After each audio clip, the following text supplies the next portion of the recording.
Bismillahirrahmanirrahim. Assalamualaikum warahmatullahi wabarakatuh. Alhamdulillahi ala ihsanih wa syukru lahu ala taufiqihi wa amtinani wa asyhadu an la ilaha illallah wahdahu la syarika lahu ta'ziman li sya'nih wa asyhadu anna Muhammadan abduhu wa rasuluhu da'ila ridwanih. Allahumma salli alaihi wa ala alihi wa ashabihi wa ikhwanih.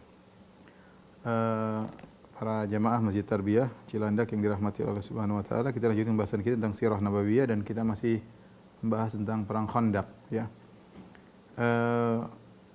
Tatkala kaum musyrikin sudah mengepung kaum muslimin dan ternyata seperti tidak ada hasilnya, mereka hanya saling panah memanah, maka akhirnya kaum musyrikin memiliki ide baru ya.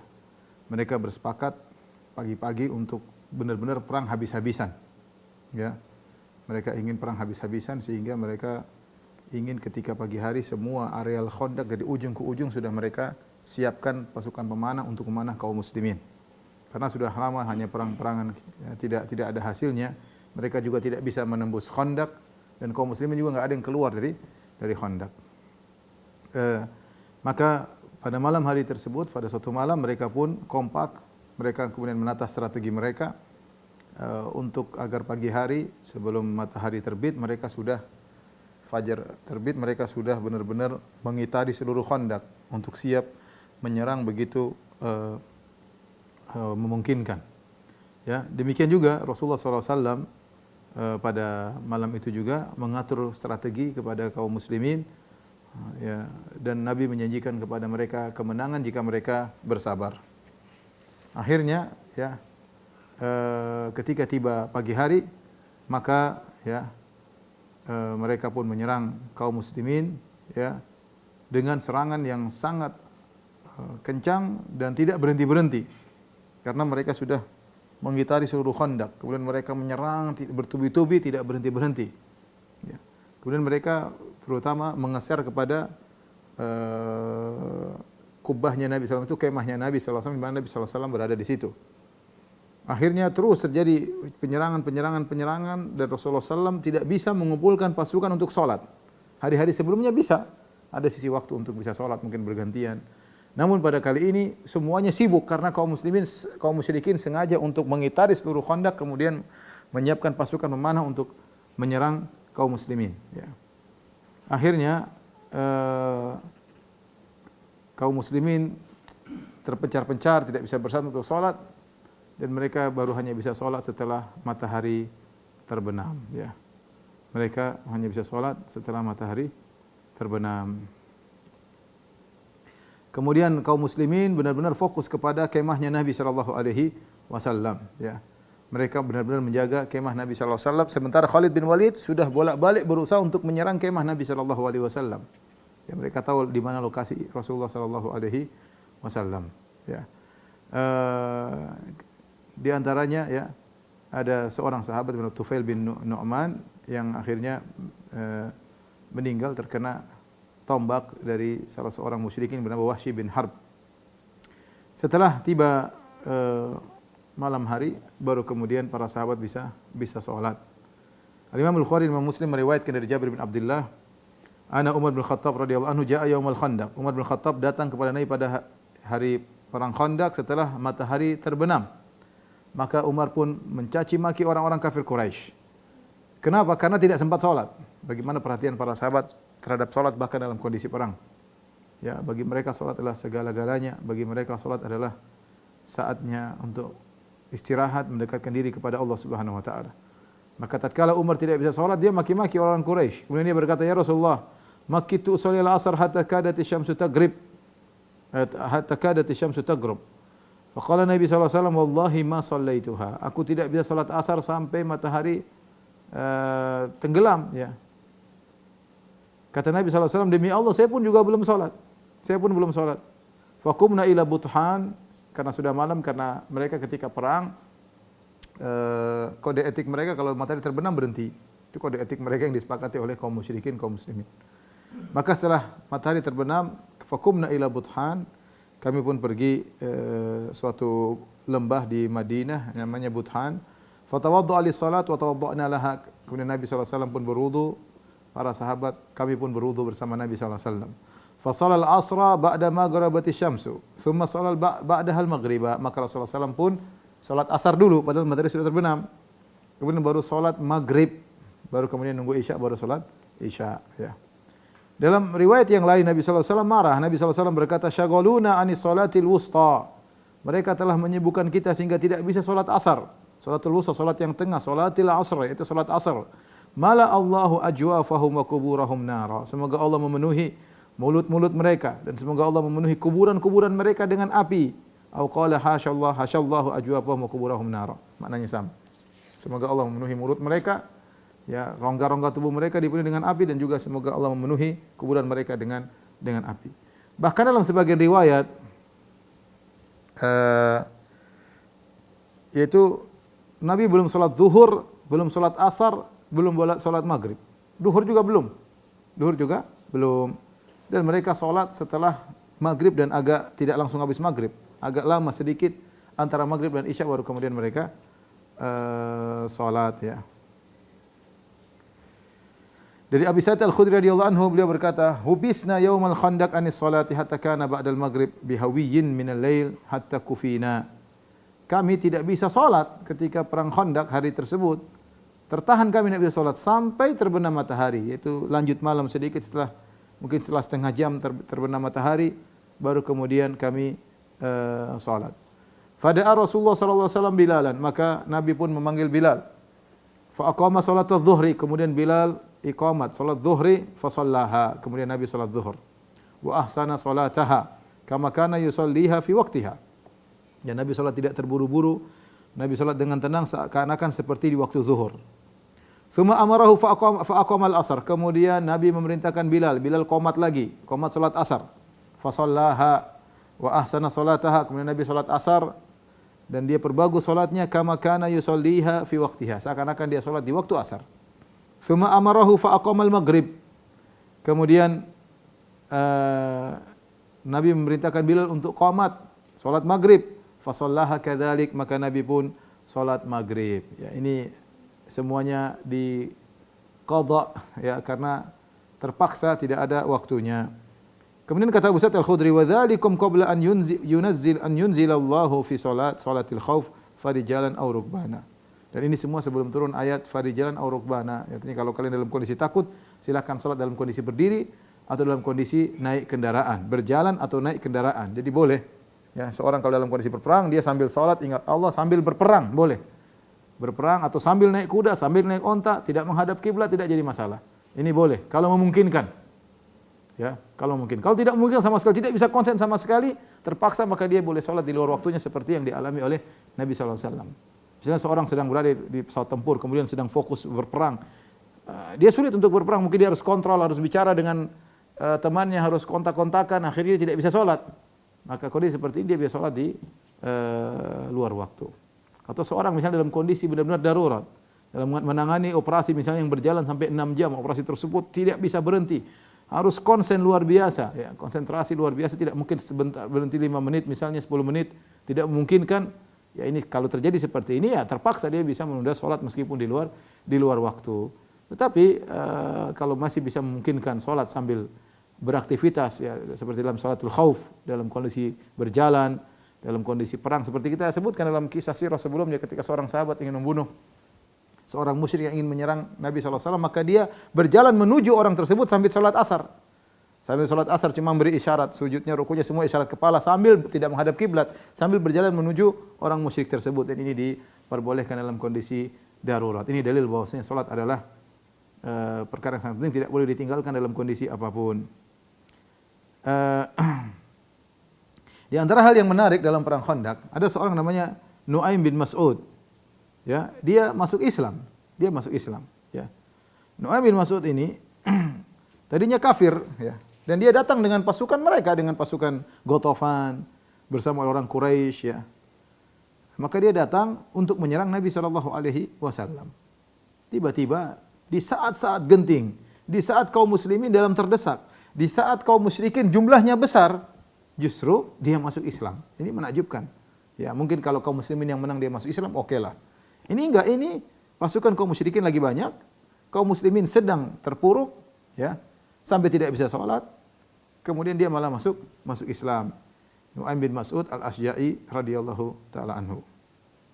Kita dengarkan bagaimana dia cerita. Dia berkata dalam kisah bagaimana Islamnya, ketika peristiwa Al-Ahzab, pasukan-pasukan berkumpul untuk datang menyerang Rasulullah SAW, sirtu ma'a qaumi, aku pun berjalan bersama kaumku untuk menyerang kota Madinah, dan aku di atas agama mereka. Ya, dan Rasulullah SAW kenal aku, ya. Faqadhafa Allah fi qalbil Islam. Tiba-tiba Allah memasukkan iman dalam hatiku. Ya. Aku pun masuk Islam. Fakatamtu dzalika qaumi. Aku pun menyembunyikan imanku kepada kaumku. Aku pun keluar dari mereka pelan-pelan sampai aku ketemu dengan Rasulullah SAW antara maghrib dan isya, itu di malam hari setelah perang selesai. Fawajatuhu yusalli, aku dapati dia sedang salat. Falamma ra'ani jalasa tsumma qala. Tatkala dia melihatku, dia pun duduk. Kemudian dia manggilku. Dia berkata, "Ma ja'a bika ya Nu'aim?" Apa yang buat kau datang kemari wahai Nu'aim? Aku berkata, "Inni ji'tu usaddiquka." Aku datang untuk membenarkan engkau wahai Rasulullah. Wa asyhadu anna ma ji'ta bihi haqq, dan aku bersaksi apa yang kau bawa itu benar. Famurni bima syi'ta ya Rasulullah. Perintahkanlah kepadaku apa yang kau kehendaki ya Rasulullah. Sudah saya pasrah, mau apapun disuruh saya akan kerjakan.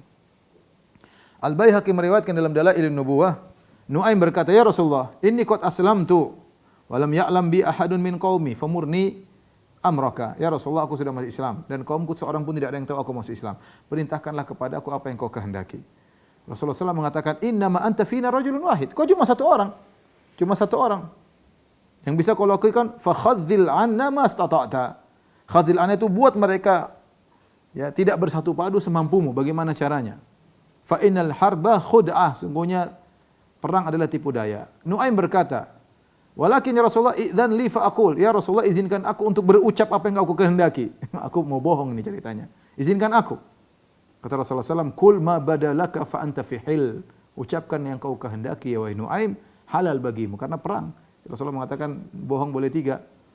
Dalam perang mendamaikan orang yang bersengketa, dan juga perkataan pujian seorang suami kepada istri, istri memuji suami dalam rangka mempererat cinta kasih antara suami istri, boleh bohong-bohongannya. Maka Nu'aim bin Mas'ud, ya ini tidak boleh sembarang bohong. Kalau sembarang bohong ketahuan dipenggal sama orang-orang Quraisy. Ya. Maka Nu'aim bin Mas'ud datang sampai ke Bani Quraidah, karena Bani Quraidah sudah memutuskan perjanjian damai dengan kaum muslimin dan bergabung dengan orang-orang Quraisy. Dan dia adalah nadim bagi mereka. Nadim maksudnya teman ngobrol sama orang-orang Quraidah, Bani Quraidah, ngobrol sama mereka ya. Di zaman jahiliyah ya. Akhirnya datang dia kepada Bani Quraidah, dia berkata, "Wahai Bani Quraidah, kalian sudah tahu bagaimana cintaku kepada kalian. Terutama ya apa yang antara aku dengan kalian." Kata mereka, "Benar engkau wahai Nu'aim. Engkau tidak tertuduh di sisi kami." Kemudian Nu'aim berkata, melancarkan rencana dia. Dia berkata, "Sungguhnya orang-orang Quraisy dan Ghatafan tidak seperti kalian. Laisu ka antum." Mereka tidak seperti kalian. Ini Madinah, negeri kalian. Di sini ada harta kalian di kota Madinah, negeri kalian. Anak-anak kalian di sini, istri-istri kalian juga di sini. Dan kalian tidak mungkin pergi meninggalkan kota Madinah ya, ke kota yang lain, karena kalian sudah kampungnya di sini, anak di sini, istri di sini semuanya. Adapun Quraisy dan Ghatafan, mereka datang dari tempat jauh, datang untuk menyerang Muhammad dan teman-temannya. Dan kalian membantu mereka. Wahai Bani Quraidah, kalian membantu orang Quraisy dan Ghatafan. Ya, sementara negeri mereka jauh. Sementara harta mereka di negeri mereka jauh. Sementara istri-istri mereka di negeri mereka. Sementara anak-anak mereka di negeri mereka. Maka mereka tidak sama dengan kalian. Kalian di sini, kalau ada apa-apa kan bahaya. Kalau mereka ada apa-apa tinggal pulang. Fa in ra'u nuhzatan asabuha. Kalau ternyata mereka menang, ya sudah, mereka akan menang. Tetapi wa in kana ghairu dzalik, tapi ternyata kalau mereka melihat kondisi tidak memungkinkan, lahiqu bi biladihi, mereka akan balik ke negeri mereka. Wa khallau bainakum wa bainar rajul bi baladikum, dan akhirnya mereka akan meninggalkan kalian berperang sama Muhammad. Kan repot. Diajak berpikir oleh Nu'aim. Hati-hati kalian. Saya ini sayang sama kalian. Ya, kalian tidak sama dengan Quraisy dan Ghatafan. Wala taqata lakum in khala bikum. Kalau kalian sudah ditinggal sama mereka, kalian tidak bisa melawan Muhammad dan teman-temannya. Fala tuqatilu ma'al qaumi hatta ta'khudhu minhum rahnan. Kalau begitu jangan kalian ikut perang bersama mereka memerangi Muhammad. Jangan dukung mereka sampai kalian mengambil gadai dari mereka, jaminan dari mereka. Min asyrafihim, minta orang-orang penting dari mereka. tinggal bersama kalian. Supaya mereka tidak kabur. Suruh tinggal bersama kalian. Yakununa bi aidikum thiqatan lakum ala an tuqatilu ma'ahum Muhammadan. Sebagai ya janji setia agar mereka tetap berperang bersama kalian melawan Muhammad sampai kalian menang. Akhirnya orang-orang Bani Quraidah, Yahudi yang biasanya menipu tertipu. Yahudi yang biasanya menipu tertipu sama Nu'aim bin Mas'ud. Mereka mengatakan, laqad asyarta birra'yi. Sungguh benar idemu wahai Nu'aim. Kemudian Nu'aim setelah pergi ke Bani Quraidah, dia pergi ke Quraisy. Kemudian dia ketemu dengan Abu Sufyan, sang pemimpin. Bersama Abu Sufyan ada beberapa orang. Kemudian Nu'aim berkata, wahai Abu Sufyan dan kawan-kawan, kalian sudah kenal siapa aku, bagaimana aku cinta kepada kalian, dan bagaimana aku meninggalkan Muhammad. Dan sungguh telah sampai kepadaku suatu perkara, ya, yang menurutku aku harus menyampaikannya kepada kalian. Ini perkara penting, aku harus sampaikan kepada kalian sebagai bentuk nasihat kepada kalian. Tapi tolong sembunyikan dariku, jangan sampai orang lain tahu berita ini. Masya Allah, dia kasih mukaddimah yang indah. Ini perkara penting, saya ingin nasihati kalian, tapi sembunyikan, jangan sampai orang lain tahu. Faqalu naf'al, kata mereka, kami akan kerjakan. Kata Nu'aim, wahai orang-orang Quraisy, kalian tahu bahwasanya orang-orang Yahudi telah menyesal, ya, ketika mereka membatalkan perjanjian damai dengan Muhammad. Sehingga mereka sudah tulis surat kepada Muhammad dengan berkata, kami menyesal atas perbuatan kami. Apakah kau ridha wahai Muhammad jika ya kami akan mengambil dari orang-orang Quraisy dan Ghatafan beberapa orang yang mulia dari mereka, kemudian kami berikan kepada engkau wahai Muhammad supaya kita hubungan baik lagi. Kemudian kau bunuh mereka wahai Muhammad. Setelah itu kami akan bersamamu, ya. Kemudian kita akan berperang melawan Quraisy dan Ghatafan. Kemudian Muhammad menjawab, "Na'am, saya setuju." Ya, ini semuanya tipuan dari Nu'aim. Jadi kata Nu'aim, orang-orang Bani Quraidah menyesal, mereka tulis surat, wahai Muhammad, kami menyesal telah memutuskan perjanjian damai antara kami dengan engkau. Izinkanlah kami supaya kau senang, kami akan ambil orang-orang penting, orang mulia dari Quraisy dan dari Ghatafan untuk kami serahkan kepada engkau, lantas kau bunuh mereka, terserah, habis itu kita gabung, kita lawan Quraisy dan Ghatafan. Kemudian kata Nu'aim, kalau begitu wahai orang-orang Quraisy, kalau nanti orang-orang Yahudi mengirim surat kepada kalian, utusan kepada kalian meminta jaminan berupa orang-orang yang mulia dari kalian, maka fala tadfa'u ilaihim, maka jangan serahkan kepada mereka. Satu orang pun jangan kasih. Kemudian Nu'aim pun pergi ke Ghatafan. Tadi sudah Quraisy pergi ke Ghatafan. Dan dia ngomong sama seperti yang dia ngomongkan kepada Abu Sufyan dan orang-orang Quraisy, ya. Kemudian dia pun pergi. Dan benar akhirnya usaha Nu'aim ini berhasil. Maka pada suatu malam Abu Sufyan dan kepala-kepala pemimpin kabilah Ghatafan mengirim utusan kepada Quraidah, yaitu utusannya Ikrimah bin Abi Jahal, dan bersama dua orang dari Quraisy dan Ghatafan. Ya. Maka Ikrimah dan dua orang ini, Ikrimah bin Abi Jahal dan seorang Quraisy Ghatafan berkata, "Inna lasna bidari muqam." Kami tidak akan tinggal di sini. Ini kami bukan tempat tinggal kami. Qad halakal khuffu wal hafiru faqdu, ya. Onta-onta sudah binasa, kemudian kuda-kuda pun sudah berjatuhan, ya. Setelah itu angin kencang, ya. Faqdu lil qital, ya. Hatta nunajiza Muhammadan. Kami tidak bisa begini terus. Kalian ayo berangkat perang. Kalian jangan berdiam aja di rumah kalian. Ayo kita berangkat perang, perangi Muhammad sama-sama. Wa nafragha mimma bainana wa bainahu, dan kita selesaikan, kita curahkan semua kekuatan kita untuk melawan Muhammad. Ayo Bani Quraidah, ayo keluar bareng kita perangi Muhammad. Akhirnya Bani Quraidah, wah, kirim jawaban. Kata mereka, innal yawma yaumus sabt. Ini hari Sabtu. Dan ini adalah hari yang kita tidak boleh melakukan apapun, ya. Hari suci, tidak boleh bekerja. Sungguh nenek moyang kami pernah ada melakukan, sebagian kami melakukan pekerjaan di hari Sabtu, akhirnya ditimpa dengan perkara yang kalian tahu, yaitu dirubah jadi monyet dan babi. Kemudian kami pun tidak akan berperang bersama kalian melawan Muhammad sampai kalian memberikan jaminan bagi kami dari orang-orang mulia di antara kalian. Serahkan beberapa orang dulu sini tinggal bersama kami sebagai jaminan, baru kami akan berperang. Kita perang sama-sama melawan Muhammad. Ya. Fa inna nakhsha in darrasatkumul harbu washtadda alaikumul qital an tanshamiru ila biladikum. Kami khawatir nanti kalau perang sudah sangat parah, kalian sudah digigit oleh perang, artinya sudah dalam kondisi sulit, Kalian akhirnya meninggalkan kota Madinah. Wa taraktumuna, kemudian kalian tinggalkan kami di sini. Dan kami tidak mampu untuk melawan Muhammad kalau begitu caranya. Kalau gitu kalian tidak boleh kabur. Serahkan jaminan kepada kami. Tatkala surat dari Bani Quraidah Yahudi sampai kepada Quraisy dan Ghatafan, akhirnya mereka baru sadar. Kata mereka, "Wallahi innal ladzi haddatsakum Nu'aim bin Mas'ud la haqqun." Benar yang disampaikan Nu'aim bin Mas'ud kepada kita benar. Ini Bani Quraidah kurang ajar nih, mereka ingin mengambil orang-orang kita diserahkan kepada Muhammad untuk dibunuh. Ya. Maka mereka kirim surat balik kepada Bani Quraidah. Inna wallahi la nadfa ilaikum rajulan wahidan min rijalin. Kami tidak akan serahkan jaminan meskipun satu orang lelaki pun dari kami. Kalau kalian ingin perang bersama kami, keluarlah, peranglah bersama kami. Bani Quraidah berkata, tatkala utusan sudah sampai kepada mereka, mereka berkata, benar. Innal ladzi dzakara lakum Nu'aim bin Mas'ud haqqun. Sungguh yang dikatakan Nu'aim bin Mas'ud sungguh benar. Orang-orang Quraisy ini parah. Quraisy dan Ghatafan benar seperti yang dikatakan oleh Nu'aim bin Mas'ud. Kalau mereka mendapati kesempatan, mereka akan menang. Kalau mereka kalah, mereka akan kabur dan membiarkan kita di sini untuk melawan Muhammad dan kita akan binasa. Ya. Akhirnya mereka kirim surat kepada Quraisy dan Ghatafan. Bani Quraidah kirim surat. Inna wallahi la nuqatilu ma'akum Muhammadan hatta tu'tuna rahnan. Demi Allah kami tidak akan berperang melawan Muhammad bersama kalian sampai kalian kirim kepada kami jaminan. Akhirnya Quraisy dan Ghatafan tidak mau. Terjadilah pertikaian di antara mereka, ya.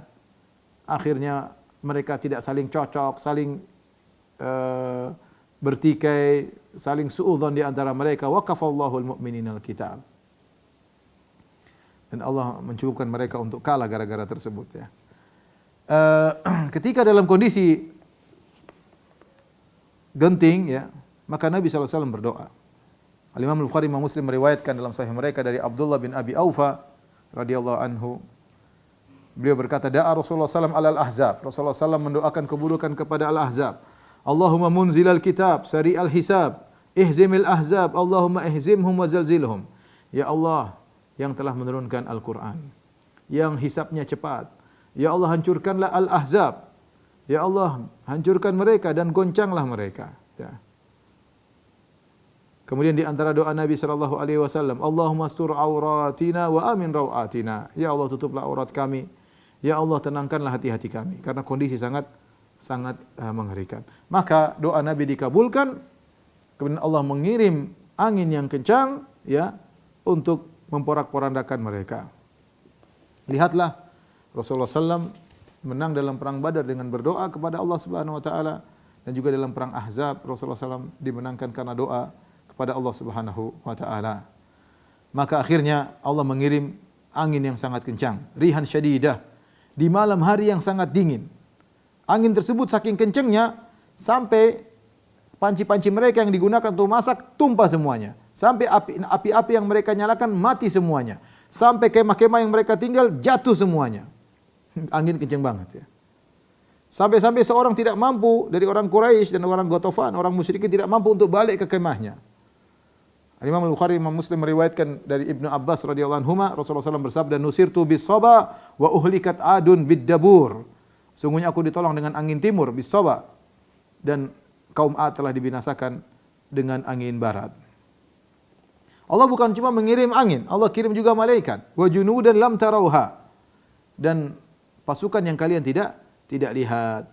Malaikat menggoncangkan mereka, ya, memasukkan ketakutan dalam hati mereka. Sehingga akhirnya mereka yang tadinya datang dengan kesombongan, merasa pasti menang, terbalik mereka yang ketakutan. Sama-sama kaum muslimin juga ketakutan, mereka juga ketakutan, ya, dengan ketakutan luar biasa, ya.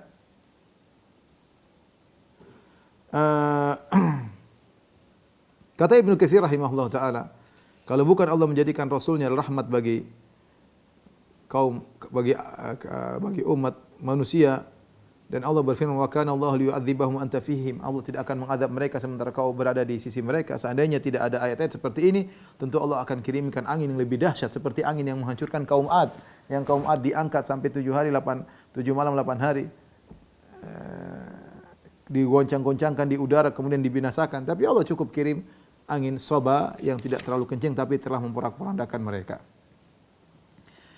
Ketika angin memporak-porandakan mereka, para sahabat tidak tahu kondisi mereka. Yang jelas Mereka sudah diserang dengan dahsyat di siang hari sampai Nabi tidak bisa sholat. Duhur, asar tidak bisa sholat kecuali di waktu maghrib. Ketika itu setelah mereka diserang dengan angin, doa Nabi dikabulkan, ya.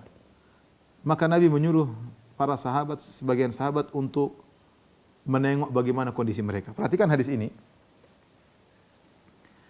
Ada seorang pemuda dari Ahlul Kufah bertanya kepada Hudzaifah bin Yaman, "Wahai Hudzaifah, apakah kau pernah melihat Nabi dan bersahabat dengan Nabi?"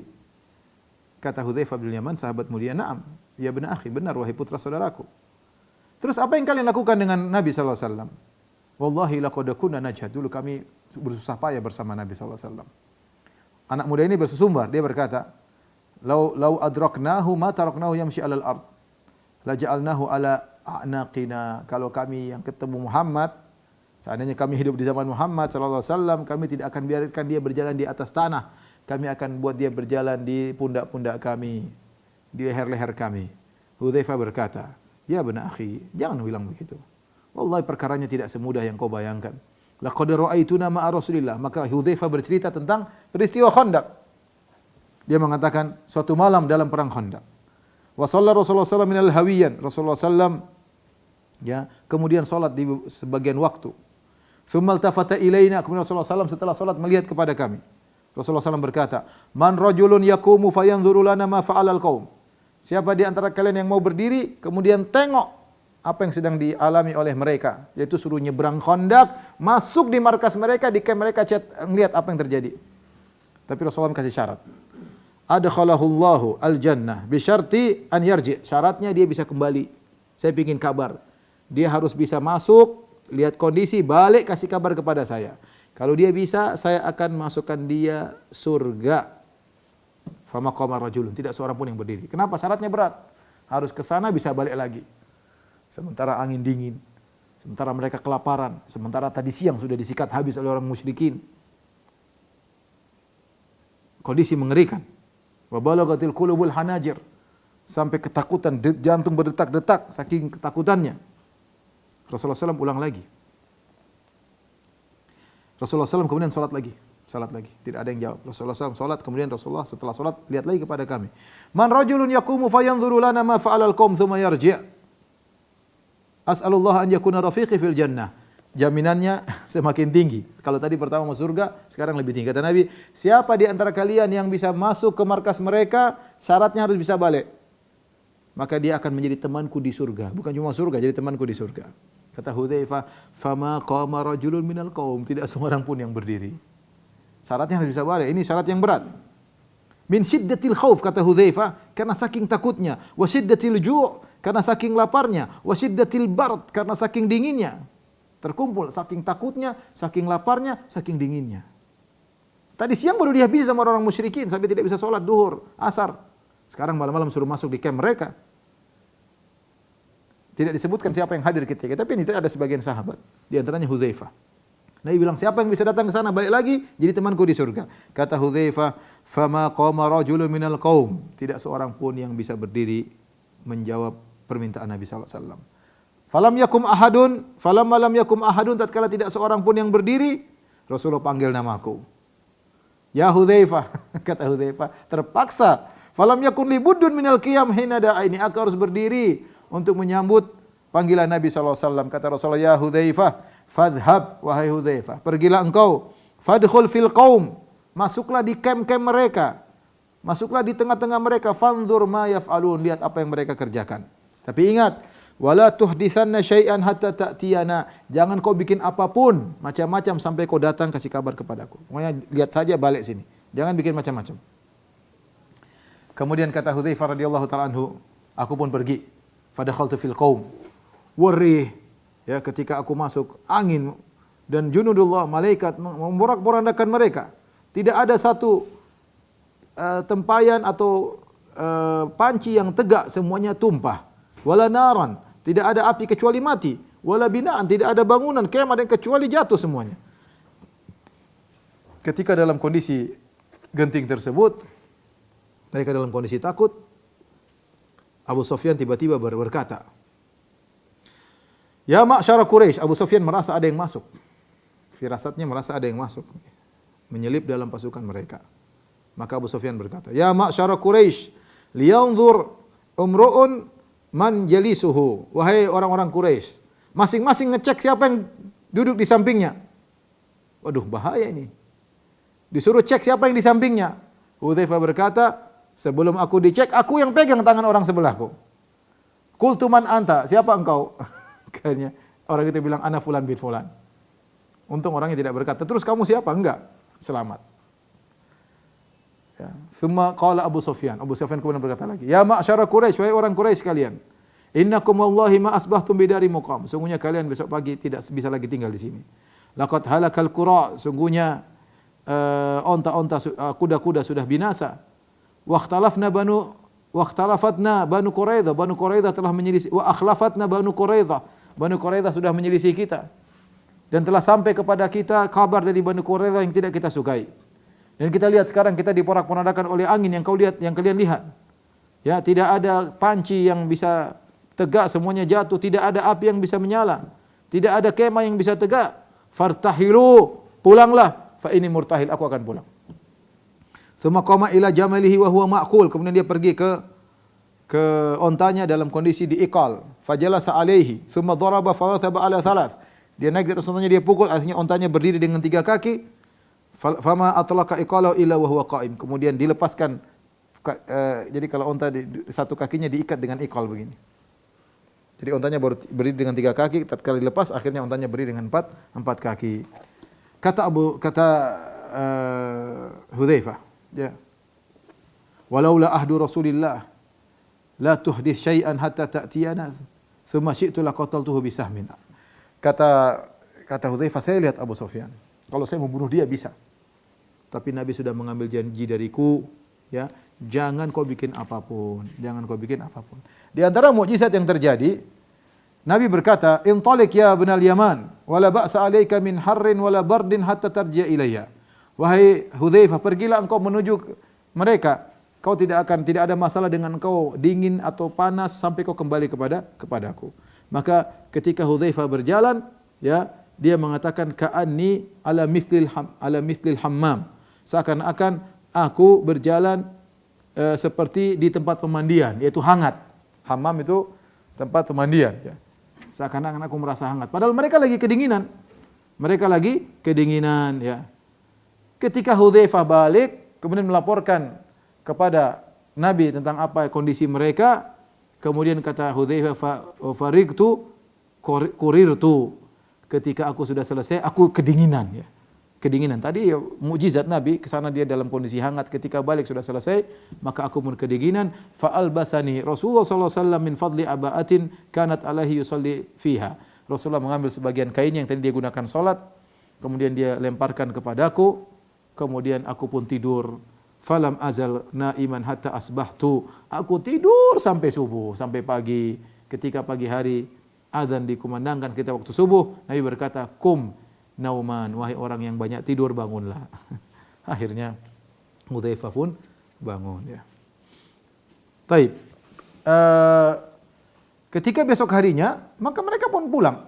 Orang-orang Bani Quraisy dan orang-orang Ghatafan, karena mereka diserang angin semalam, akhirnya mereka pun pulang. Ketika mereka pulang, kabur dari kota Madinah, tidak bisa bertahan lama, mungkin kondisi yang tidak mengenakan, sudah sebulan mungkin tidak bisa apa-apa, apalagi diserang dengan angin, porak-porandakan mereka. Setelah mereka pergi, Nabi berkata, "Al-ana nakzuhum wa la yakzunana nahnu nasiru ilaihim." Mulai sekarang kita yang menyerang mereka dan mereka tidak akan menyerang kita lagi. Kita akan berjalan menuju mereka. Dan benar, setelah mereka kabur pada tahun ke-5 Hijriah, mereka pulang, setelah itu Nabi yang datang kepada mereka dalam perjanjian Hudaybiyah.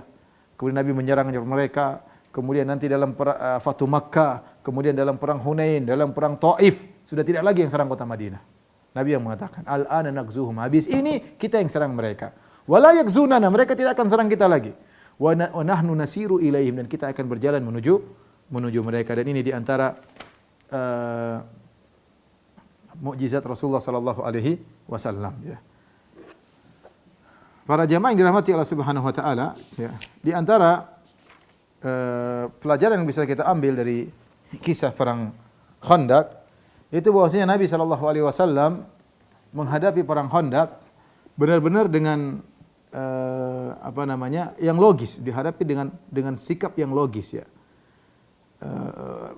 Pasukan 10.000. Secara logis 3.000 lawan 10.000 susah. Apalagi mereka datang dengan kekuatan penuh ya, dengan semangat untuk membumi hanguskan kota Madinah. Maka Nabi mengambil tindakan yang logis, itu metode bertahan. Nabi tidak menyerang, Nabi galik Khandaq. Ya. Dan Nabi tidak menyuruh sahabat untuk lewat Khandaq menyerang mereka, enggak. Ya. Karena peperangan bukan berarti yang penting karena Allah mati enggak ada masalah, enggak. Semuanya perlu strategi. Semuanya perlu strategi. Dan taktik atau metode Khandaq itu adalah metode yang sangat terbaik menghadapi musuh yang banyak agar mereka tidak masuk. Ya, maksud saya Nabi SAW berpikir logis dan realistis ketika menghadapi musuh yang demikian. Maka kita pun demikian. Kita berpikir yang realistis, bukan hanya sekedar iman tidak ya. Kita juga harus berpikir yang realistis. Makanya ketika Nabi SAW dan para sahabat di Mekah, para sahabat disiksa, Nabi tidak bisa melawan ketika itu. Bilal disiksa, Nabi hanya melihat.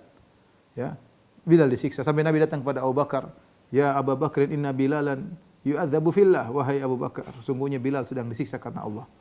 Akhirnya Abu Bakar yang memerdekakan Bilal dan budak-budak yang lainnya. Ya, Amir bin Fuhairah dan yang lainnya. Bilal, karena Abu Bakar yang punya uang. Ketika Ammar bin Yasir disiksa, bapaknya Yasir dibunuh, istrinya Sumayyah itu ibunya Ammar juga dibunuh. Nabi hanya mengatakan sabron ala Yasir, fa inna mau'idakumul jannah. Sungguhnya janji Allah bagi kalian surga. Ketika Nabi diganggu, ya, ketika Nabi salat kemudian letakkan kotoran di atas punanya, tidak bisa bikin apa ketika itu. Ya, maksudnya Nabi realistis ya. Ya, oleh karenanya ada kondisi di mana kita bisa menyerang, ada di mana kondisi kita bersabar, ada di mana kita posisi bertahan sebagaimana dalam perang Khandaq, ya. Dalam perang Khandaq, dalam perang Uhud ketika Rasulullah SAW pasukan sudah diserang oleh kaum musyrikin, pasukan kocar-kacir, maka Rasulullah SAW mundur. Sebagaimana sudah kita sebutkan, mundur ke arah Jabal Uhud agar pasukan bisa berkumpul lagi. Kemudian ketika mereka pergi, Nabi tidak kejar. Realistis gimana? Pasukan cuma 700, mereka 3.000 ketika perang Uhud. Jadi maksud saya benar kita iman yang kuat, tetapi kita juga harus realistis ya. Perkara menjadi buruk tatkala iman sudah tidak kuat, kemudian tidak realistis ya. Ini di antara maksud saya faedah yang bisa kita ambil dari kisah perang Khandaq. Kemudian di antara faedah yang bisa kita ambil dari kisah perang Khandaq, bahwasanya angin adalah diperintahkan oleh Allah Subhanahu wa taala ya. Makanya Nabi mengatakan la tusubbur rih, jangan kalian mencaci maki angin. Karena angin itu diperintahkan oleh Allah Subhanahu wa taala. Fa idza ra'aitum ma takrahun, kalau kalian melihat ada angin yang tidak kalian sukai, maksudnya perkara yang tidak menyenangkan, mungkin angin terlalu kencang, maka berdoa kepada Allah Subhanahu wa taala agar dijauhkan dari umirat bih, apa yang angin ini diperintahkan. Berlindung kepada Allah dari apa yang diperintahkan, keburukan apa yang diperintahkan kepada angin ini, karena angin diperintahkan. Ya, sebagai bukti bahwasanya angin diperintahkan, lihatlah dalam perang Khandaq. Ini disampaikan oleh Al-Qurtubi dalam tafsirnya, tafsir Al-Qurtubi. Ya. Beliau mengatakan bahwasanya lihatlah ketika perang Khandaq, ya, jarak antara kaum muslimin dengan orang musyrikin cuma jarak Khandaq. Khandaq jaraknya lebarnya berapa? 5 meter, 6 meter. Cuma itu saja. Tapi yang dialami berbeda. Di kaum muslimin enggak ada masalah, cuma mungkin dingin. Kaum musyrikin angin hancur-hancuran menghancurkan mereka. Bayangkan angin begitu kuat sampai tungku, kemudian panci semua jatuh. Sampai kemah jatuh. Sampai onta kuda mereka enggak bisa berbuat apa-apa saking angin kencang. Ya. Saking kencangnya. Api semua mati. Menyalain api enggak bisa, angin saking kencang. Padahal jaraknya dekat. Cuma beda 6 meter. Ya mungkin mereka agak jauh dari Khandaq. Tapi intinya jarak dekat. Berarti angin itu diperintah oleh Allah untuk menyerang yang sana, sini yang tidak. Oleh karena terkadang terjadi musibah, ya kita lihat sebagian orang selamat, sebagian tidak. Ya. Sampai sebagian kawan ketika bilang, Ustaz kita kaget melihat gempa di Jogja. Ada rumah samping kanan, samping kiri hancur, tengah-tengahnya enggak. Seakan-akan gempa tersebut berjalan, memilih rumah yang tidak dia hancurkan. Ya. Tapi kita tahu bahwasanya ini adalah atas perintah Allah Subhanahu wa taala. Kemudian di antara faedah perang Khandaq itu bahwasanya kita boleh mengambil strategi dari orang-orang kafir jika bermanfaat. Sebelum diriwayatkan dalam perang Khandaq ketika Nabi dihadapkan dengan musuh yang begitu banyak, maka Salman Al-Farisi, dan ini adalah perang pertama yang diikuti oleh Salman karena dia sudah merdeka dari tuannya, dia berkata, ya Rasulullah, inna kunna bi Faris idza husirna khandaqna. Ya Rasulullah, kami dulu di Persia kalau kami dikepung maka kami bikin khandak. Ya Rasulullah SAW, ini ide, kebiasaan, tradisi orang kafir yang tidak pernah diketahui orang Arab sebelumnya, diambil oleh Nabi SAW, ya. Diambil oleh Nabi SAW, dan akhirnya Nabi bikin khandak dan membuat kaget orang-orang Quraisy dan Ghatafan ketika melihat ada khandak di depan mereka, mereka tidak bisa masuk dalam kota Madinah. Dan juga di antara faedah perang khandak, lihatlah bagaimana Nabi SAW ternyata diskusi sama murid-muridnya untuk mengambil tindakan. Nabi diskusi beberapa kali. Tatkala buat khandak Nabi berdiskusi. Tatkala Nabi SAW ingin memberikan pemberian kepada kabilah Ghatafan agar mereka pergi dan nanti hasil kebun kota Madinah diberikan kepada mereka, Nabi diskusi dengan Sa'ad bin Mu'adz dan Sa'ad bin Ubadah, sehingga mereka bertanya, Rasulullah, ini perintah Allah atau sekedar pendapat? Ketika Nabi mengatakan ini cuma pendapat, mereka bilang, Rasulullah, kami tidak setuju. Kami tidak setuju. Dan Nabi terima masukan dari mereka. Padahal kita tidak ragu, Nabi orang paling cerdas. Nabi pendapatnya paling benar. Nabi paling sayang kepada umatnya. Tentu ide Nabi tidak sembarangan, tetapi Nabi masih mau mendengar anak buahnya untuk diskusi, dan kemudian bahkan Nabi meninggalkan pendapatnya ketika diskusi dengan para sahabat. Ini juga dalil bahwasanya Nabi SAW tidak tahu ilmu gaib. Oleh karena Nabi SAW menyuruh Hudzaifah bin Yaman untuk mengecek. Ya. Ada perkara gaib yang Allah beritahu kepada Nabi, dan banyak perkara gaib yang Allah tidak beritahukan kepada Nabi. Ya. Qul la amliku li nafsi naf'an wala dharran illa ma syaa Allah walau kuntu a'lamul ghaiba lastakthartu minal khair wa ma massani su' in ana illa basyirun wa nadhirun liqaumin yu'minun. Dalam surat Al-A'raf, katakanlah wahai Muhammad, ya, aku tidak menguasai untuk diriku kebaikan maupun keburukan, ya, kecuali apa yang Allah kehendaki. Walau kuntu a'lamul ghaiba, kalau aku tahu ilmu gaib, lastakthartu minal khair, aku akan melakukan banyak kebajikan. Wa ma massani su', dan aku tidak ditimpa dengan kemudaratan. In ana illa basyiru wa nadhiru liqaumin yu'minun. Sungguhnya aku ini hanyalah pemberi kabar gembira dan pemberi peringatan bagi orang-orang yang beriman. Jangankan masa depan, masa sekarang saja Nabi tidak tahu. Apa yang menimpa Abu Sufyan dan teman-temannya Nabi tidak tahu. Maka Nabi nyuruh, wahai Hudzaifah ibnul Yaman, wahai ibnul Yaman, idhab, pergilah engkau cek apa yang terjadi menimpa mereka. Ya, ternyata dikabarkan mereka dalam kondisi parah. Kemudian di antara faedah dari kisah perang Khandaq, ya, bagaimana Nabi SAW ikut serta dengan para sahabat dalam menggali Khandaq. Sampai tubuh Nabi SAW penuh dengan tanah, sehingga ada rambut yang di perut Nabi tertutup dengan tanah tersebut. Nabi ikut menggali Khandaq bersama para sahabat, ya, dan ini pemimpin yang tepat, ya, ikut serta turun bersama bawahannya untuk mengerjakan tugas. Ini dilihat oleh para sahabat radhiyallahu taala anhum. Mereka kelaparan, Nabi juga kelaparan. Mereka mengikatkan perut mereka dengan batu karena kelaparan. Ternyata Nabi SAW juga mengikatkan perutnya dengan batu karena kelaparan. Yang terakhir yang saya sampaikan pada kesempatan kali ini, yang meninggal, kata Imam Al-Qurtubi rahimahullah, dalam mati syahid dalam perang Khandaq, ya, ada 6 orang dari kaum muslimin. Itu Sa'ad bin Mu'adz yang terkena panah akhirnya meninggal setelah kaum musyrikin kabur. Kemudian Anas bin Aus bin Atik, kemudian Abdullah bin Sahal, kemudian Tufail bin Nu'man, Tha'labah bin Anamah, ya, kemudian Ka'ab bin Zaid. Ini 6 orang yang wafat atau mati syahid dalam perang Khandaq sebagaimana disebut oleh Al-Qurtubi rahimahullah dalam tafsirnya. Demikian saja ikhwan dan akhwat yang dirahmati Allah Subhanahu wa taala yang saya sampaikan pada kesempatan kali ini. Kurang lebihnya saya mohon maaf kepada jamaah tarbiyah Masjid Tarbiyah Cilandak yang dirahmati Allah. Insyaallah kita bertemu di kesempatan yang lain. Wabillahi taufiq wal hidayah. Assalamualaikum warahmatullahi wabarakatuh.